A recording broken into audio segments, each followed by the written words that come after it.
babakatin na lang natin yung dati niyang luma. Kasi hindi naman niya dala yung tricycle, iniwan niya lang tong iniwan niya lang yung luma niyang tarapal. Ganitong ganito raw yung gusto niya eh. Kaya gagayahin na lang natin.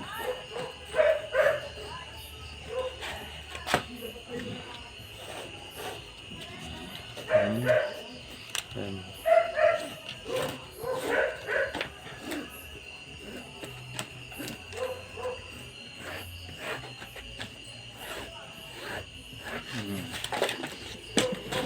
Sa paggupit nito, kailangan may allowance.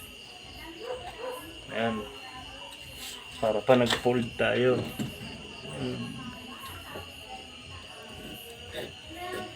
Yan ang gupit niya. Ang allowance ay 1 inch. Tansyahin nyo na lang. Basta yan, 1 inch yung ano yan, allowance.